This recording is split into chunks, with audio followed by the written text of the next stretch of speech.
हा कार्यक्रम जॉयस मायर मिनिस्ट्रीच्या भागीदारांमुळे आणि मित्रपरिवारांमुळे शक्य झाला आहे.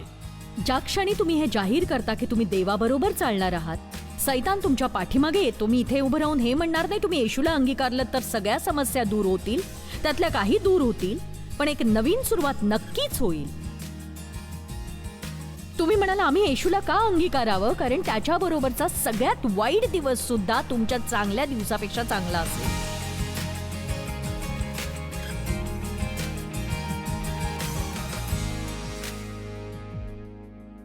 एक सांगू, योग्य विचार तुम्हाला सक्षम करतात आणि अयोग्य विचार तुम्हाला पंगू करतात.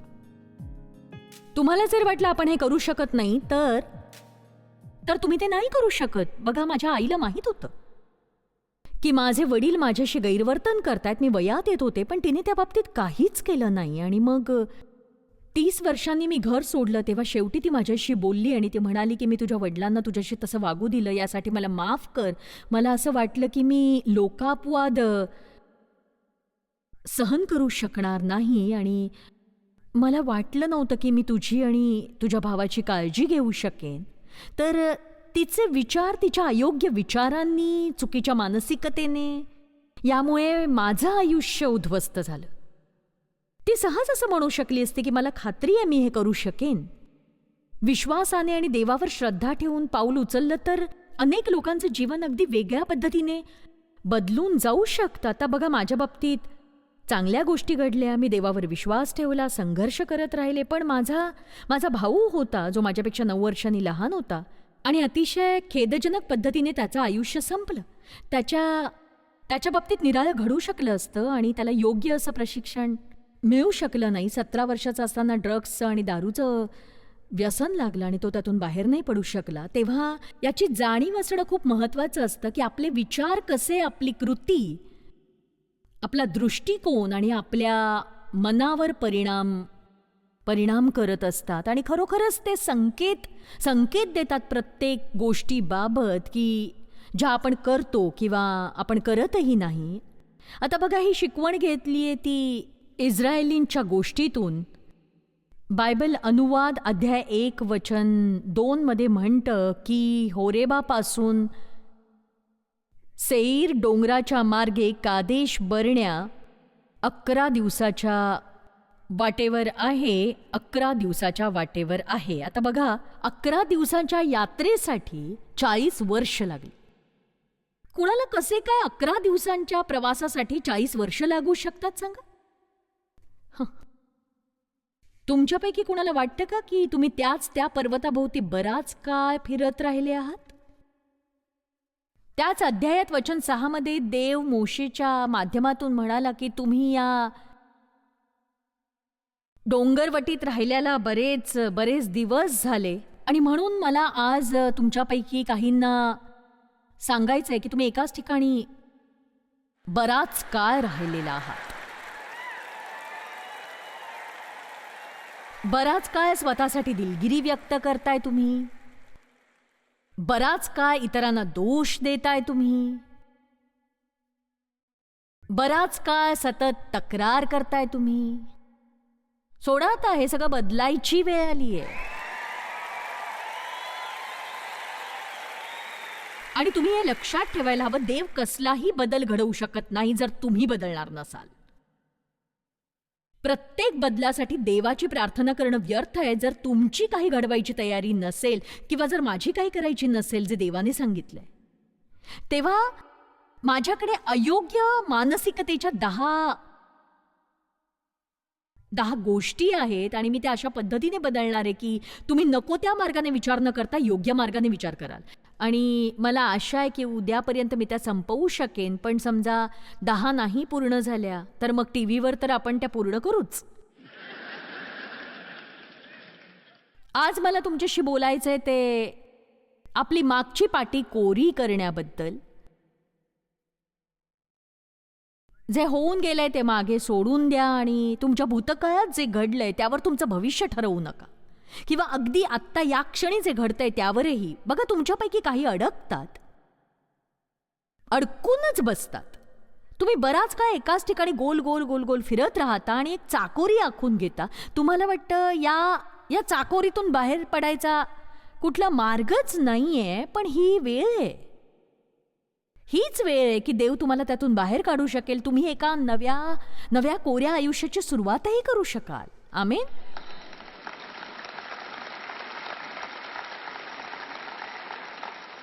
बायबल म्हणतं देवाने इस्रायलींना इजिप्तमधून बाहेर बोलावलं ते वचनदत्त भूमीकडे नेण्यासाठी. तुम्हाला बाहेर काढलंय हव्या त्या ठिकाणी नेण्यासाठी. देव कशातून तरी तुम्हाला बाहेर काढतो, कुठेतरी अधिक चांगल्या ठिकाणी नेण्यासाठी. पण त्यासाठी तुम्ही जुनं ते टाकून द्यायला हवं, एका नवीन सुरुवातीसाठी. आमेन. बघा, कधी कधी देव आपल्याला पुढे नेण्यासाठी खेचत असतो आणि आपण आहोत तिथे चिकटून राहण्यासाठी धडपडत बसतो आहो.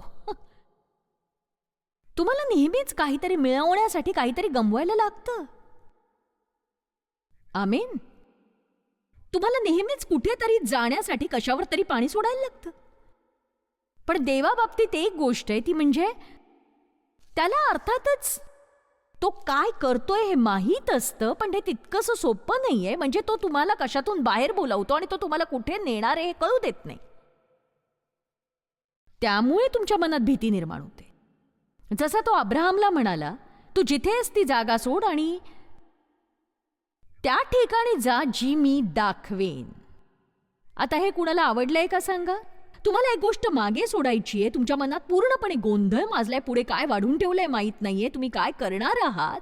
खरं सांगू तुम्हाला माहित असण्याची गरज नाही, कारण देवाला माहिती आहे ना. आणि त्याला तुमच्याकडून फक्त हेच ऐकायचं असतं की माझा तुझ्यावर विश्वास आहे. असं नाही म्हणायचं का देवा, का विश्वास आहे माझा तुझ्यावर. आता आपल्याला बरंच काही करायचंय की बघा, किती वेगाने आपण अरण्यातून मार्ग काढून वचनदत्त भूमीपर्यंत पोहोचतो. तुम्ही वचनदत्त भूमीबद्दल ऐकलंच असेल. मला तुमचं माहित नाही, पण अनेक वर्ष चर्चमध्ये जाऊन मी ती वचनं ऐकून इतकी कंटाळले आणि मला असं वाटलंच नाही की खरंच ती पूर्ण झाली. मी प्रत्येकच वेळी स्वातंत्र्याबद्दल ऐकलं, पण मी कधीच स्वतंत्र नव्हते. मी ऐकलं की देव मला शुभाशीर्वाद देऊ इच्छितोय, पण आर्थिक दृष्ट्या नेहमीच हातातोंडाशी गाठ पडली आमची आणि मी या सगळ्या गोष्टींबद्दल ऐकलं आणि त्यावर विश्वास ठेवला आणि मला वाटलं की होईल ते कधीतरी. पण तसं माझ्या आयुष्यात काहीच घडलं नाही. आणि त्यामुळे कुणाला असं कधी वाटलंय का? प्रामाणिकपणे सांगा. चर्चमध्ये तुम्ही तेच ऐकून कंटाळता, तिथे असताना तुम्हाला छान वाटतं, पण जेव्हा तुम्ही घरी जाता तेव्हा तुम्ही पुन्हा संभ्रमित असता आणि तुम्हाला ती दिलेली वचनं पूर्ण व्हावीशी वाटतं. तुम्हाला त्याबद्दल नुसतं ऐकायचं नसतं. तर इस्रायलींना वचनदत्त भूमी हवी होती आणि ती भूमी जिथे दूध आणि मधाच्या नद्या वाहत असत, म्हणजे प्रत्येक उत्तम गोष्ट तिथे होती. देवाला वाटतं की प्रत्येक उत्तम गोष्ट आपल्याला मिळावी. बायबल म्हणतं डोळ्यांनी पाहिल्या नाहीत, कानांनी ऐकल्या नाहीत अशा उत्तम गोष्टी देवाने आधीच तयार केल्या आहेत आणि साठवल्यात त्यांच्यासाठी जे त्याच्यावर प्रेम करतात.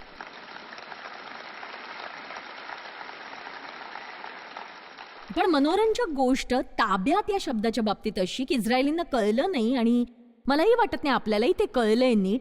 ताब्यात या शब्दाचा खरा अर्थ आहे की सद्यकालीन रहिवाशांची विल्हेवाट लावणं.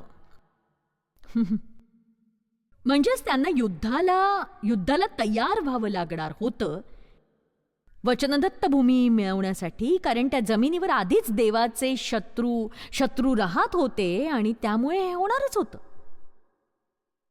आमेन.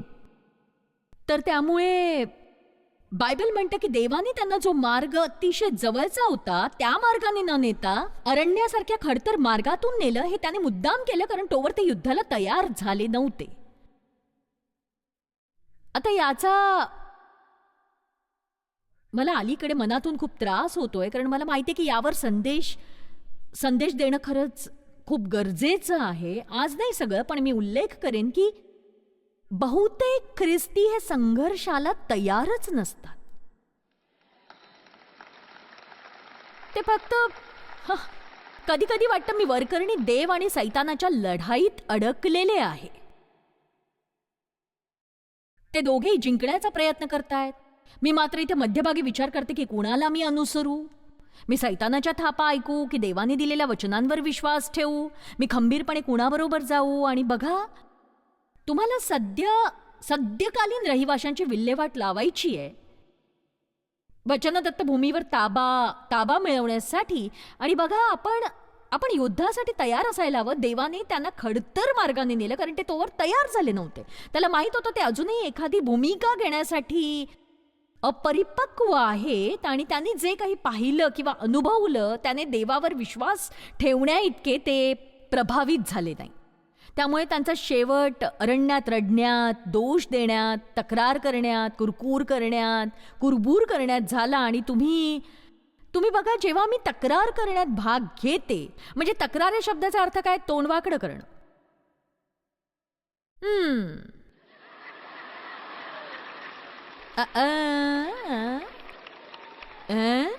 तक्रार करा आणि तिथेच राहा. स्तुती करा आणि पुढे जा.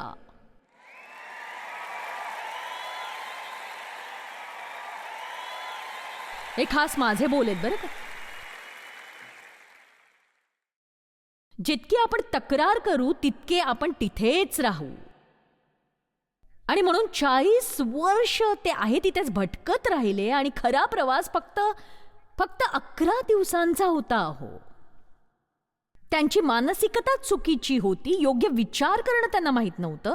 तर आपण या भिन्न दृष्टिकोनांच्या तपशिलात शिरण्यापूर्वी आपण जरा मनाविषयी बोलूया. मी मनाबद्दल 1 मिनिट बोलले तर ऐकणार आहात ना तुम्ही सगळेजण? नक्की ऐका. ठीक आहे. तर नीतिसूत्र अध्याय 23 वचन 7 म्हणतं, कारण तो आपल्या मनात घास मोजणाऱ्यासारखा आहे. घास मोजणाऱ्यासारखा. कलस्यकरास अध्याय 3 वचन 1 आणि 2, म्हणून तुम्ही ख्रिस्ताबरोबर उठवले गेला आहात, तर ख्रिस्त देवाच्या उजवीकडे जिथे बसला आहे तिथल्या वरील गोष्टी मिळवण्याचा यत्न करा. वरील गोष्टींकडे मन लावा. म्हणजे योग्य गोष्टींकडे, पृथ्वीवरील गोष्टींकडे लावू नका. तर बघूया, विस्तारित बायबल म्हणतं की मन केंद्रित करा आणि केंद्रित ठेवा. पाहिलं? रविवारी जेवल्यावर उपास करणं अगदी सोपं असतं.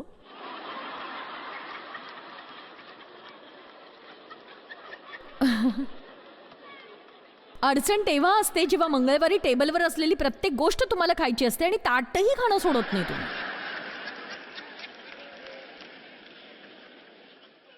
मी तुम्हाला एक गुपित सांगणार आहे. तुम्हाला हा भाग आवडणार नाही, पण तो कसाही करून येणार. तुम्हाला जर खरोखर विजय मिळवायचा असेल तर थोडा तरी त्रास सहन करायची तयारी पाहिजे.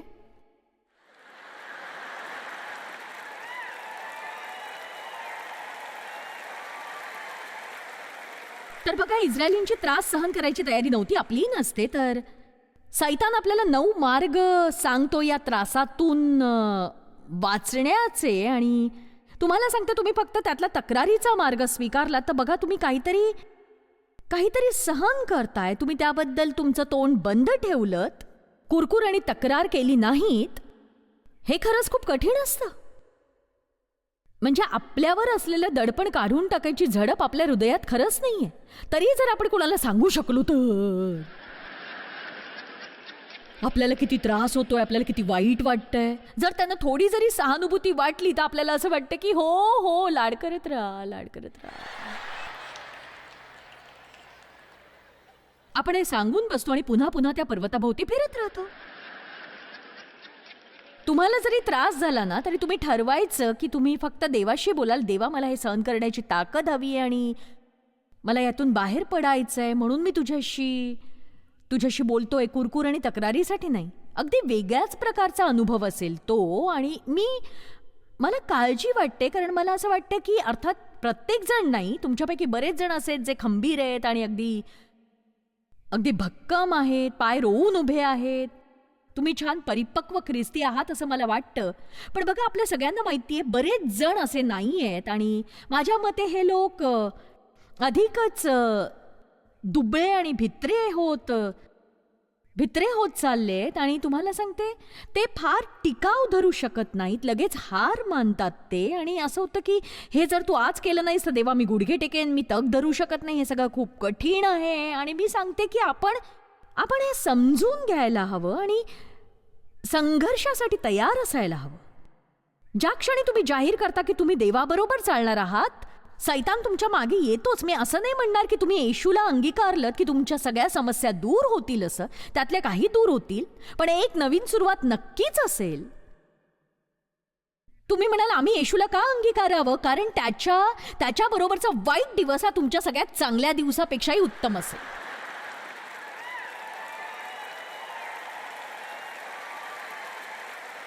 कारण बघा, येशूशिवाय तुम्ही आहात तिथेच अडकून पडाल आणि तुमचं आयुष्य शेवटच्या श्वासापर्यंत क्लेशदायक जाईल. आणि जर तुम्ही तोवर असं जगताना येशूला अंगीकारलं नाही तर खरी दुर्दशा सुरू होईल. मग अशी जागा आहे ज्याला नरक असं म्हणतात.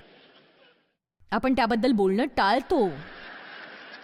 मी असं वागून नरकात जाण्यापेक्षा कुणाची तरी भीती बाळगेन, नाही का? आमेन.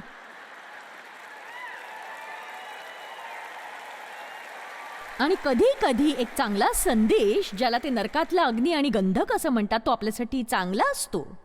आमेन. म्हणजे असं की लोक काय विचार करतात की ते काय करतात, म्हणजे असं की तुम्ही पृथ्वीवर जेवढा काय घालवता तो म्हणजे काहीच नाहीये. जर आपण तुलना केली ना तर केवळ जगातील सगळ्या समुद्र किनाऱ्यावरील अफाट रेतीमधल्या एखाद्या कणासारखा आहे तो. त्यामुळे आपण इथला आत्ताचा काळ हा तिथली तयारी करण्यात घालवायला हवा.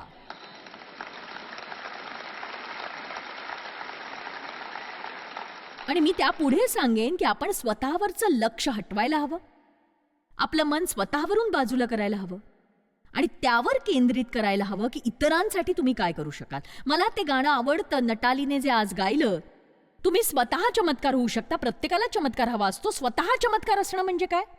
इतरांसाठी तुम्ही चमत्कार कसं असू शकता? आणि हो, जर तुम्ही हे केलं तर तुम्हाला त्यागपूर्ण जीवन जगावं लागेल, पण तुम्ही आतून अगदी सुफल आणि संपूर्ण व्हाल. आणि बघा, अरण्य ही प्रत्यक्षातली वाळवंटासारखी जागा असू शकेल, पण लोकांचा आत्मा सुद्धा वाळवंटासारखा कोरडा असतो. सगळं काही कोरडं आणि ओसाड. मग ते काही करत असोत, लोक अनेक ख्रिस्ती दुःखी असतात. आणि हा खरंच विरोधाभास आहे. अहो, म्हणजे ख्रिस्ती लोक हे या पृथ्वीवरचे सगळ्यात आनंदी लोक असायला हवेत आणि ते सध्या तरी नाहीयेत. आणि ह्याचं कारण हे की आपण खरंच विसरतो की शत्रू आपल्या पाठी कायम असतो आणि तो जिंकता कामा नये. येशू का आला तर दुष्टाच्या कृत्याचा विनाश करण्यासाठी आला. आपल्याला आधीच विजय मिळालाय, पण आपण पाय घट्ट रोवून ठेवायला हवेत आणि आपण ख्रिस्ताद्वारे अधिक विजयी आहोत, जो आपल्यावर प्रीती करतोय.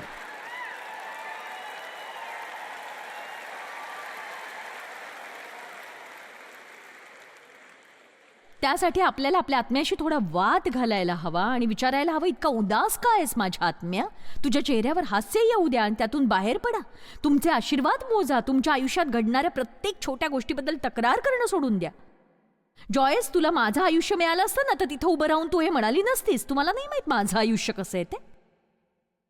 तुम्हाला नाही माहित. मी सांगेन की हो, आत्ता चाललेल्या आयुष्यापेक्षा आधी खूप काही घडून गेलेलं आहे, ते मी नक्की सांगेन.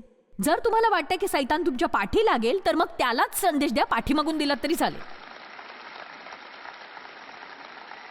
तेव्हा तुम्ही मनाचा निर्धार करायला हवा की मी सर्व मार्गांनी विजयापर्यंत पोहोचणार आहे. मी सोडणार नाही, मी गुडघे टेकणार नाही. देवाच्या कृपेने मी असा होईन जसा देव मला करू इच्छित आहे आणि तेच करेन जे देवाला मी करावंसं वाटतं आणि ते असेल जे माझ्याकडे असावं अशी त्याची इच्छा आहे.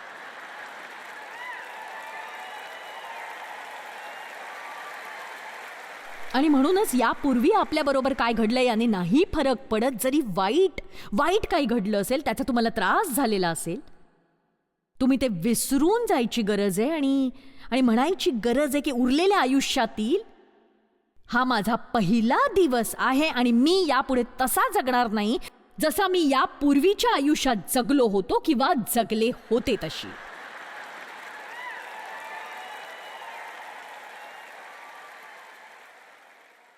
दृष्टिकोन मनोरंजक अशी गोष्ट आहे आणि तुम्हाला गरज आहे एखाद्या एखाद्या वाईट दिवसाची तुम्ही मनापासून तयारी करा की हो, म्हणजे चुकीचा अर्थ घेऊ नका. कारण बघा, आपल्या आवडत्या माणसाचा मरण दिवस आपल्यासाठी वेदनादायक असतो. पण माझी काकू जी आता प्रभूच्या घरी निघून गेली आहे, ती प्रत्येक वर्षी, म्हणजे माझे काका वारल्यानंतर 15-20 वर्षांनी ते सच्चे ख्रिस्ती होते. तिला माहीत होतं ते स्वर्गात आहेत. ती त्या दिवशी, म्हणजे त्यांच्या मरण दिवसाची तयारी करायची. म्हणजे असं की मला 2 आठवड्या आधीच ती सांगायला लागायची की बाळा, तुला माहिती आहे ना तो पुढचा अमुक अमुक दिवस, जेव्हा काका ख्रिस्तवासी झाले, तुला सांगते तो खूप वाईट दिवस असतो माझ्यासाठी. तर मी समजू शकते, म्हणजे गोष्टी वेदनादायक असू शकतात, पण मला हेही कळतं की थोडासा योग्य विचार सगळं बदलू शकतो, नक्कीच बदलू शकतो. आमीन. किती जणांना हे मान्य आहे की कधी कधी आपण आपल्या विचारांमुळे आपत्तींना आमंत्रण दिलेलं आहे? तर देव, तुझ्यासाठी हे कसं असेल की तू अशा परिस्थितीत पोहोचलाय ज्यामुळे तू गोल्फ खेळू शकणार नाहीस? आणि तो म्हणाला की हां, मी आधीच मनाची तयारी केली आहे आणि मन घट्ट केलंय की मी कुठल्याही परिस्थितीत आनंदी राहीन. एक सांगू, बहुतेक लोक काय करतात, मी जर गोल्फ खेळलो नाही तर मला माहित नाही मी काय करेन, देवा मला कंटाळा येईल. तो असा आहे की नाही, मी मनाशी ठरवलंय मी आनंदी राहीन. आणि बघा, तुमच्यापैकी काही जणांना थोडा सल्ला घ्यायला पाहिजे त्याच्याकडनं. कारण जर परिस्थिती बदलली नाही तर मी आनंदी होऊ शकणार नाही हे ठरवण्यापेक्षा हे बघा की ज्या क्षणी तुम्ही ठरवलं की हे बदललं नाही तर मी आनंदी होऊ शकणार नाही, तुम्ही सैतानासमोर फेकले जाल त्याच्या थपडा खाण्यासाठी. आणि तो त्याची तीव्रता आणखीन वाढवेल. ती भट्टी आठवतीये, ती 7 पटीने अधिक तापवली गेली होती, अधिक उष्ण.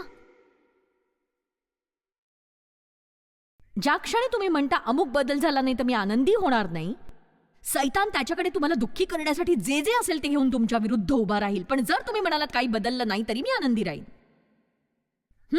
असं तुम्ही जर म्हणालात की काही बदललं नाही तरी मी आनंदी राहीन, कारण माझा आनंद परिस्थितीत नाही, देवामध्ये सामावलेला आहे. मी तुम्हाला प्रोत्साहित करेन की तुम्ही माझा कार्यक्रम नेहमीच बघत राहा, कारण यामध्ये मी वेगवेगळ्या विषयांचा समावेश करत असते. तर आत्ता आपण आपल्या मनाकडे जरा पुन्हा एकदा पाहूया. मनाला योग्य दिशेने वळवणं हे खरंच एक आव्हानात्मक कार्य असतं. हे लक्षात घ्यायला पाहिजे की देवाने आपल्याला तयार केलंय योग्य अशी मानसिकता राखण्यासाठी, वाढवण्यासाठी. आपण केलेली योग्य विचारांची निवड ही आपल्या आयुष्यात योग्य गोष्टी घडवून आणते. योग्य विचार म्हणजे योग्य आयुष्य.